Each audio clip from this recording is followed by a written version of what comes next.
Let me transport you all back in time to a moment I bet all of you have experienced. You're at a restaurant with a friend. The menu arrives. Now, the menu is enormous, pages and pages long of possibilities. Your friend takes a look, points confidently, and orders. 2 minutes, done. You on the other hand, agonize. 15 minutes later, the server comes for the second time and you panic big. Now, when the meal arrives, you're haunted with this question: did I choose correctly? Did I pick the wrong meal? While you look across the table and your friend is savoring their dish carefree. Does this sound familiar to any one of you? Now, this, my friends, is choice paralysis, an epidemic of the modern day. Psychologists refer it to as analysis paralysis, when over-analyzing a situation can stop from forward motion from happening or any decision from taking place. What they describe as paralyzing to the point that no course of action or decision is taken up in a natural time frame. Now, if I want to put it simply, it is just if your brain is overwhelmed with way too many options, it crashes, it freezes like a buffering video. Now, this isn't just about menus. The more options we have, the difficult it is for us to decide what we want, and the less satisfied we are with our decision. We live in a world where we can pick from infinite streaming shows, thousands of career paths, and even dozens and dozens of toothpaste. Yes, toothpaste. Picking something as simple as toothpaste should be easy, right? I mean, it's just toothpaste.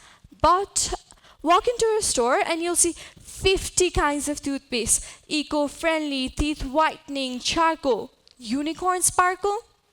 In a recent study done by Sheena Iyengar, it revealed that when shoppers in a supermarket were presented with 6 jam flavors or 24, now you might think that the more the flavors, the more the sales. I mean, logic puts more flavors is equivalent to more sales, right?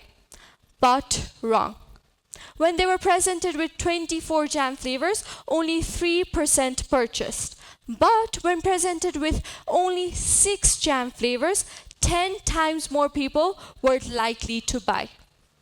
Now, what is the takeaway we can take from both of these scenarios?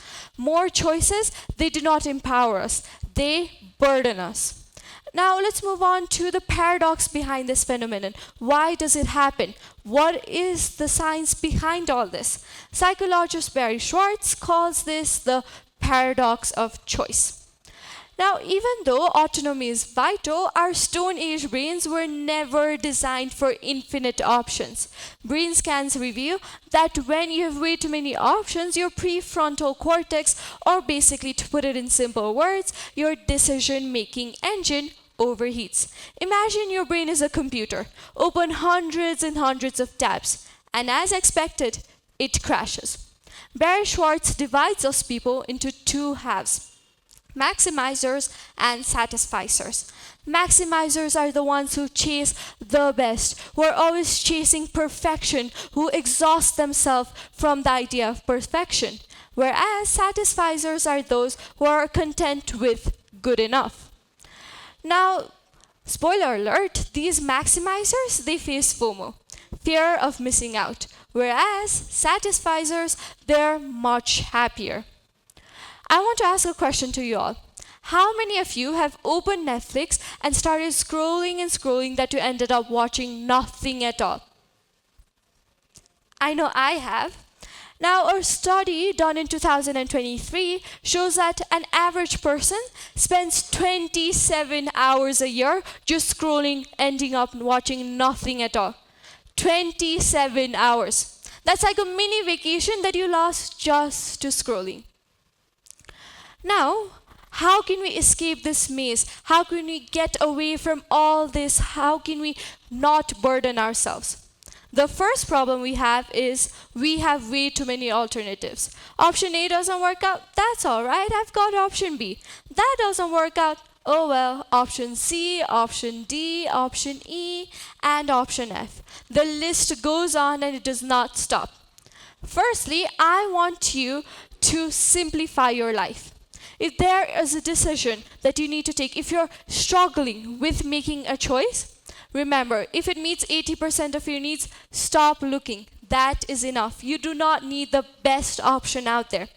Secondly, strategy expert Jean de Flanter states that 3 options is the best for our brain. That is a sweet spot. After that, doubt creeps in. Thirdly, I want you to analyze your inner Shakespeare. Striving for better, oft we mar what's well. And fourth, as I already said, simplify your life. I want to give an example of Steve Jobs. Now, he wore the same outfit, the same black turtleneck every single day. This isn't because he lacked a sense of style. I'm sure he had good style, right? But this is because he understood decision fatigue. He understood that if he spent hours and hours cycling through multiple outfit options every single day, this would take away the time, the precious time he could have spent on an important decision.